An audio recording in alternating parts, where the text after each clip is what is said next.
Buenos días. Mi nombre es John Lindsay Poland. Coordino el proyecto Alto de las Armas de Estados Unidos a México de Global Exchange. Hoy es 5 de mayo y estamos parte de un día binacional de acción para la paz y contra la violencia. Somos parte del movimiento de los pueblos para la paz y justicia y estamos reclamando el 5 de mayo para priorizar la paz y la colaboración binacional cuando México y Estados Unidos nos unimos para protestar en contra de la violencia armada y estructural, los discursos de odio y las estrategias militarizadas fracasadas. Hay acciones en diferentes ciudades de México y Estados Unidos hoy día, y este webinar es organizado por Global Exchange, el Movimiento por Nuestros Desaparecidos en México, el Newtown Action Alliance y Rompeviento TV. La situación de violencia en tanto en México como en Estados Unidos es alarmante. Hoy estamos compartiendo con ustedes para que hayan más acciones para reducir esta violencia y apoyar a las familiares afectadas. En los Estados Unidos hay más niños y niñas que se mueren de armas de fuego que desde cualquier otra causa de muerte. Las personas latinas sufren homicidios con armas a casi 3 veces la tasa de las personas blancas, mientras que para personas negras o afrodescendientes, los homicidios con armas son 13 vías la tasa de personas blancas. En México habían casi 30,000 homicidios el año pasado. Más de 70% de esos se cometieron con armas de fuego. Y aunque hay mucha discusión de la violencia en México, se enfoca en homicidios. Las desapariciones forzadas han ocurrido en una escala enorme. Hay más de 104,000 personas desaparecidas y eso según las cifras oficiales. La gran mayoría de desapariciones se piensa que se han cometido por grupos criminales o por individuos o por autoridades que llevaron armas de fuego. Más del 70% de las armas de fuego recuperadas en México vienen de Estados Unidos, aún con el número creciente de homicidios con armas en Estados Unidos y una disminución leve en los homicidios en México desde 2020. Un arma de fuego comprada en Estados Unidos tiene casi el mismo chance de utilizarse en matar o desaparecer a alguien en México que en Estados Unidos. Hoy estamos honrados de estar con lideresas y sobrevivientes del movimiento por nuestros desaparecidos en México. Mujeres valientes que han respondido a los eventos terribles en sus vidas, convirtiendo el dolor al propósito. Primero, hay Grace Fernández Morán. Ella es hermana de Dan Jeremil, desaparecido por elementos del ejército en el norte de México en el año 2008. Integrante del movimiento por nuestros desaparecidos en México y del colectivo Búscame, que funciona y trabaja en varios estados, desde la Ciudad de México hasta Nuevo León y Coahuila en el norte.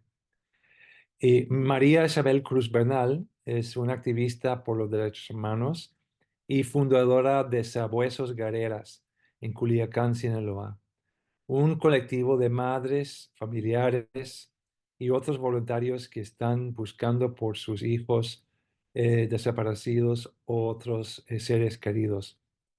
Su hijo, Orees Yosimar García Cruz, es un policía municipal desaparecido en Sinaloa, México, en 2017, después de hombres armados lo secuestraron desde su casa. Marisol Esquivel Castro, en 2022, fundó Girasoles Encontrados, que trabaja por mayor visibilidad y compromiso para los desaparecidos en el estado de Guanajuato, donde su hija fue desaparecida en 2020. Gracias por estar con nosotros.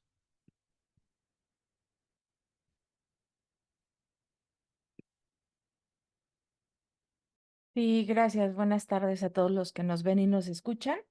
En México, las desapariciones no son cosas que hayan empezado a suceder hace un par de años, sino más bien vienen desde los años 60, con lo que se conoció como el periodo de Guerra Sucia, que era realmente movimientos contrainsurgentes, y en otros momentos, pues también lo conocido en Ciudad Juárez en los años 90. A partir del 2006 al día de hoy estamos en lo que se conoce como la guerra contra el narcotráfico, que se da en el marco de esa pelea de las fuerzas del Estado con los grupos criminales y que es el periodo que más desapariciones ha registrado. ¿A quiénes se les ha desaparecido? Bueno, el día de hoy se contabiliza más de 115,000 personas desaparecidas, de las cuales cerca del 60% son hombres y mujeres entre 10 y 35 años de edad. ¿No? Digamos que es el grueso de las personas que son desaparecidas y esto mucho tiene que ver con quiénes y para qué los están desapareciendo. Por un lado, sí, los principales perpetradores son los grupos criminales, que dentro de sus líneas de trabajo está la trata de personas con fines de prostitución, pero también es propiamente la elaboración, distribución y venta de estupefacientes, entre otros negocios criminales, pero digamos que son los principales. Por eso el rango de las edades, porque son personas jóvenes que les sirven principalmente para esas líneas de negocio de forma obligada. El cómo los desaparecían varía dependiendo de la región, pero en la mayoría de los estados de México hemos constatado y podido documentar la participación de las fuerzas del estado, tanto policías municipales, estatales, federales, militares.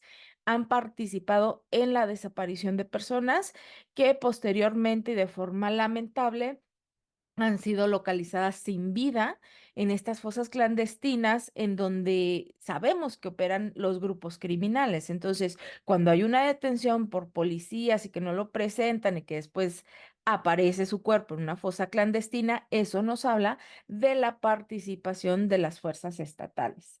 Ahora, el por qué ha detonado con tanta fuerza las desapariciones, pues simplemente por el poder de fuego que tienen los grupos criminales. Si bien las Fuerzas Armadas es normal que tengan el uso de las armas, los grupos criminales tienen mejores armamentos justo porque en el mercado y sobre todo en el mercado americano hay esa facilidad de comprar el armamento.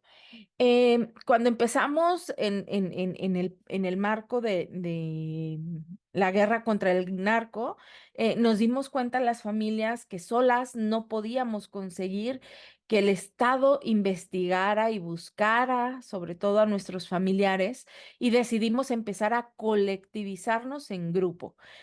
A partir del año 2015 surgió el movimiento por nuestros desaparecidos en México, que hoy en día agrupa 86 colectivos de 24 estados de la República Mexicana, pero también hay colectivos de Guatemala, Honduras y El Salvador. Esto con la finalidad en aquel inicio de construir una ley general en materia de desaparición que creara instituciones, pero le pusiera el nombre al delito y se generaran herramientas y estrategias para buscar a los desaparecidos, pero para perseguir el delito.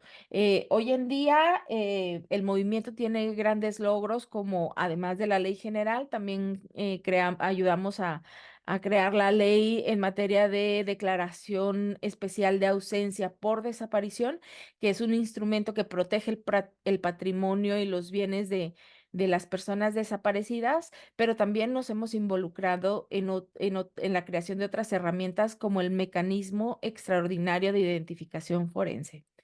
Gracias. Bueno, como no supe por dónde ni para dónde voy, y no sé ni por dónde empezar, pues mi nombre es María Isabel. Yo tengo a mi hijo desaparecido aquí en el estado de Sinaloa, al norte de México. Y bueno, creo que para mí este foro significa bastante, no solo para mí, sino para las miles de familias que estamos en la misma situación, que tenemos un familiar desaparecido aquí en México y que pues es darnos voz, estar poniendo en la mesa lo que está ocurriendo en México, que se entere el mundo que en este país existen las desapariciones forzadas, existen, y como bien lo decía mi compañera Grace, son forzadas porque el Estado también es partícipe de esta barbarie y también la delincuencia organizada, pero sabemos que si un gobierno no pone orden, pues esto va a incrementar pues esa desaparición. Y es lo que ya no queremos, que haya ningún desaparecido más. No queremos que las familias sigan sufriendo y caminando solas. Es ahí donde, bien lo dice nuestra compañera, que nos tuvimos que agrupar para poder caminar, para poder soportar. Y el que nos estén dando voz en este foro para expresar nuestros sentimientos y el sentir de todas y cada una de las familias que tienen un familiar desaparecido, para nosotros es, pues, ahora sí que de mucho, reconocer mucha gratitud, porque son pocos los espacios internacionales que se abren y más de un país vecino que también pudiera estar, pues, pasando o tal vez desconoce la desaparición y qué es eh, lo que pasa en México, ¿no? No sé qué queremos, que no vuelva a desaparecer más nadie, que en México sea un estado de paz, como creo que todos deseamos, mas sin embargo tenemos estos gobiernos que no tienen voluntad, no hay voluntad, hay voluntad política, pero nada más. Ahorita como está la política, pues hay esa voluntad, pero sabemos que no va a pasar absolutamente nada después de esto y de los nuevos gobiernos, y gobiernos van, gobiernos vienen, y nosotros aquí seguimos luchando las familias juntas.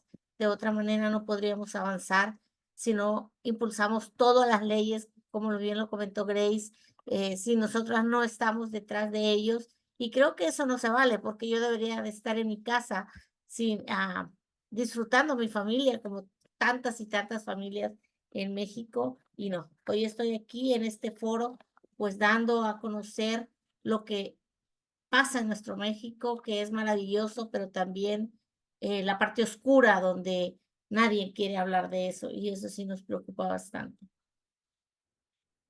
Marisol Esquivel Castro, soy del estado de Guanajuato, específicamente de Celaya municipio. Comencé en esta travesía en el 2020, cuando comenzó la pandemia. Escribí varias cosas en las cuales puedo estarles informando lo que es la desaparición y la búsqueda en vida. Más aún no la entiendo y tampoco la quiero comprender. Como mamá de una nena de 22 años, solamente les puedo referir que conozco a mi cría, que es el momento de la desaparición. Conozco quién es. No conozco cómo fue su desaparición, más que con todo lo que me he informado, y la busqué en la inmediatez que se requería en ese momento, antes de las 72 horas. Entonces, me definía a recabar información, que esos son los primeros pasos para una búsqueda en vida, desde el territorio donde desaparece, para hacer un contexto, un análisis de contexto, que tampoco sabía qué significaba el análisis de contexto, y entras a la desaparición y tienes que saber todo el algoritmo de inmediato. Tienes que estar aprendiendo todo lo que está sucediendo y tú nos te dicen que el protocolo, que la búsqueda, que cómo podemos identificarlo. Y nada es cierto, porque lo único que hacen no es buscarla en vida, porque yo fui la única persona que buscó a mi hija en vida. Y las autoridades de inmediato me llevaron a la búsqueda en muerte.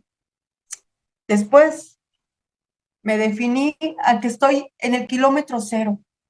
Estoy exactamente en medio en lo que es, lo que es la desaparición, que aún no la comprendo. Y cómo te va llegando más información y más información. Y te debes de estar profundizándola y analizándola, qué es la desaparición. Y entonces es el camino hacia la muerte. Y como no hay un cuerpo, no hay un delito. Entonces es el crimen perfecto para poder desaparecer y matar a una persona que comenzaba a vivir. Sigo en el kilómetro cero, estoy a 4 años de su desaparición y tengo un exceso de dolor profundo y me regreso al kilómetro cero. Exceso de omisión por comisiones y me regreso al kilómetro cero. Exceso de violentación de los derechos humanos y me vuelvo a regresar al kilómetro cero. Excesos de homicidios y yo sigo regresándome. Estamos estancadas. Nunca caminamos. Siempre estamos en el mismo año de la desaparición. Sé que esto ocurre desde hace muchos años, muchas décadas, pero yo no viví esta época. Yo viví desde el 2020 y la vida se detuvo y sigues en el kilómetro y en el exceso, que para donde caminas te vuelves a regresar. Y la búsqueda en vida está en su protocolo homologado de búsqueda, en un librito que nos dan, que nos pongamos a leer, pero categóricamente no existe. Solamente nos suben a un camioncito y vete a buscar y a desenterrar a personas que están enterradas ilegalmente.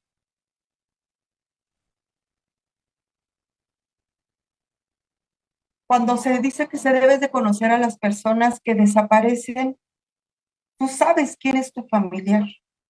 Actualmente, los adolescentes no están sin internet. Desconectan el internet, no hay cámaras, las que te dicen que hay geolocalización, tampoco existen, que las sábanas de llamadas tampoco existen, porque todo es tardío. Nunca pueden llegar a la localización en vida de una persona. Aunque estemos tratando de nosotros poner nuestra propia vida para poder llegar a alcanzar y a recuperar, por lo menos, algo de los propios familiares o de los críos. No hay absolutamente nada. Solamente tenemos que estar en silencio y soportar. Soportar todo el tipo de respuestas que nos dan las propias autoridades. La ciudadanía no es empática. Los servidores públicos no son empáticos y ellos decidieron ser servidores públicos y servir a la ciudadanía a través de la comisión en la cual están. Y no lo hacen. Lo hacen a destiempo. Pues quisiera empezar diciendo que cuando un familiar es desaparecido, pues tú esperas buscarlo y que lo encuentren con vida, ¿no? Y por muchos años esa fue nuestra lucha, el busquen los vivos, porque vivos se los llevaron, vivos los queremos. Lamentablemente nos empezamos a enfrentar con estas fosas clandestinas, con los homicidios que eran todos los días en todas las ciudades del país y que no sabíamos quiénes eran esas personas. Hoy en día, lamentablemente, en el periodo nuevamente de la guerra contra el narcotráfico, hay más de 56,000 personas fallecidas que no sabemos quiénes son. Y cuando tú esperas que el gobierno haga su trabajo, pues pensarías que esas 56,000 personas hay que sumarlas a las más de 115,000 desaparecidos, porque si no sabes quiénes son, eso quiere decir que también fueron desaparecidos y no sabían que tenían que buscarlos. Pero eso es lo de menos. El problema es que para nosotras la dignidad humana no termina con el pulso. No porque estén fallecidos no merecen una sepultura digna. Ellos, claro que tenían un nombre y un apellido y merecen recuperarlo, pero también merecen tanto los fallecidos como sus familiares ese reencuentro para cerrar los círculos. Entonces, hoy en día la crisis forense, además de estos 56,000 cuerpos, se enfrenta con un colapso de los sistemas médicos forenses de las fiscalías, en donde no hay capacidad ni siquiera de resguardo. En el año 2019, 2018, si mal no recuerdo, fue aquel caso tan horrendo de los trailers de la muerte en Jalisco, en donde eran 3 trailers refrigerantes que anduvieron recorriendo toda la ciudad y cuando se quedaron sin combustible, los abandonaron con más de 400 personas fallecidas. Y eso habla no solamente de la falta de capacidad, sino de voluntad para identificar. El problema viene en donde la contaminación por la mala disposición de los cuerpos después va a imposibilitar el que puedan ser identificados. Por eso la urgencia de las familias, porque se empieza esta identificación. Decíamos ya que el movimiento creó el mecanismo extraordinario de identificación forense, que tenía la idea de que apoya a los servicios médicos forenses sin ser parte de la estructura del Estado para que las familias confiáramos. Sin embargo, hoy en día el mecanismo, el gobierno ya le puso fin, ya no están, ya no tienen capacidades, están únicamente entregando lo que tenían. Crearon un Centro Nacional de Identificación Humana que nunca lo echaron a andar, apenas si empezaban a organizarse, ya lo cerraron y entonces no hay capacidad forense suficiente ni en las fiscalías ni en los centros regionales de identificación que están operando. Quiero comentar que al día de hoy el registro oficial, porque no se tiene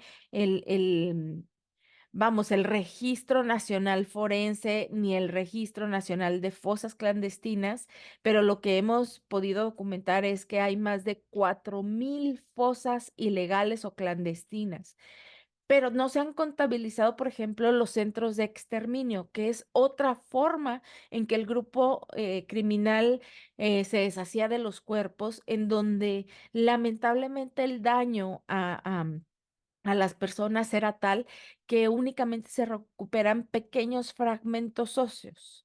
Esos fragmentos óseos ya no se contabilizan por pieza, se los llevan por gramaje.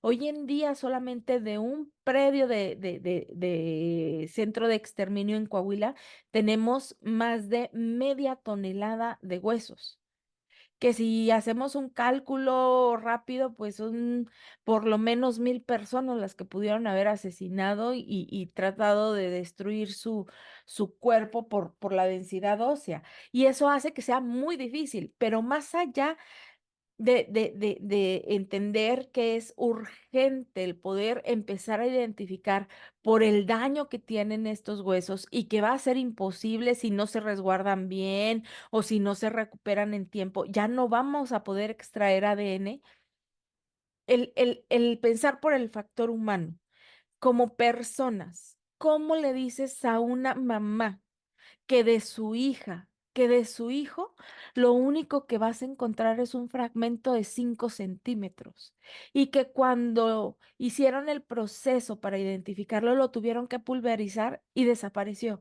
¿Cómo le dices a una mamá? Ese ser que cargaste por 9 meses en tu vientre, que vivió 10, 20, 15 años de su vida, no sé, ya no existe, ya se desintegró. Eso no es natural, eso no es normal. Y sin embargo, las familias hemos salido con nuestros propios recursos, con nuestras propias manos, a buscar en estas fosas clandestinas, en estos campos de exterminio, porque el amor que tienen todas ellas por sus hijos, por sus hijas, es lo que las mueve. Por eso es que buscamos con urgencia toda la ayuda forense que pueda llegar a México. No nos interesa si es de Estados Unidos, de Alemania, de Francia. Lo que queremos son manos y científicos que nos ayuden a regresarles el nombre y a regresarles a todos a casa. Gracias. Te platico un poquito sobre las madres buscadoras asesinadas, porque han sido asesinadas por localizar a sus hijos, por salir a hacer el trabajo que le corresponde al gobierno. Somos nosotras las madres quienes tenemos que tomar pues una pala, tenemos que salir al monte, a los ríos, algún lugar posible donde pudiera haber alguna fosa clandestina. Es encontrar o cambiar nuestra mentalidad de madres normales a pensar dónde buscarlos para poderlos encontrar. Tenemos que empezar a cambiar nuestra mentalidad y pensar como piensan los asesinos, como piensan los perpetradores. Tenemos que hacer mapas en nuestra mente para imaginarnos para dónde los llevaríamos. Creo que no debería, y lo dije hace rato, no deberíamos estar haciendo el trabajo que al gobierno le corresponde en este país. Somos más de 115,000 familias si contamos por un desaparecido por familia, que tenemos que hacer ese trabajo que no nos corresponde y que tampoco pedimos, ni tampoco quisimos estar aquí. Es un trabajo que ante tanta omisión del gobierno, tuvimos que agarrar esas palas, tuvimos que aprender a leer la tierra. Y bueno, de ahí nacen las amenazas hacia las madres buscadoras de todo el país. Yo soy una madre buscadora al 100%. Tengo 7 amenazas de muerte y sigo buscando a mi hijo. Creo que eso no nos detiene, y bien lo decía Grace, el amor que tenemos por encontrarlos, no nos interesa el peligro al que tengamos que pasar, lo que nos tengan que decir. Creo que una amenaza a una madre jamás, nunca la va a detener hasta no encontrar ese ser que le hace falta. Y el gobierno, pues nos debe mucho, nos debe, primero que nada, la seguridad que debieron haber dado a nuestros familiares y a toda la ciudadanía, porque si no hubiera un gobierno coludido, no hubiera ninguna desaparición. Estuviéramos totalmente felices en un país donde deberíamos de estar, porque tenemos derecho a esa felicidad, como lo dicen los derechos humanos. Mas, sin embargo, tenemos que hacer el trabajo de las policías, el trabajo de las comisiones de búsqueda que están ahí como institución, como elefantes blancos, porque no sirven para nada. Y somos nosotras quienes damos resultados sin tener un presupuesto, porque es de nuestra bolsa y de nuestro trabajo lo que sale para poner para las gasolinas, para los alimentos, para transportarnos a los lugares y salir a buscar esos lugares donde pudieran haber pues las miles de fosas clandestinas y la gran crisis que se acumula porque nosotros sacamos y sacamos restos, osamentas por kilos, como bien lo decía nuestra compañera, y se viene la crisis forense. Entonces tampoco se trata de estar sacando y sacando y ellos no buscan ni hacen nada por identificarlos. Y ese es un problema que sí nos atañe y que nos preocupa más el que nos estén matando por salir a buscar a nuestro familiar desaparecido, que muchas veces, pues la misma delincuencia organizada sabemos que está dentro del gobierno y la eficiencia del Estado, pues es la que hace que nosotros tomemos esas armas para salir a buscar a los que nos hacen falta.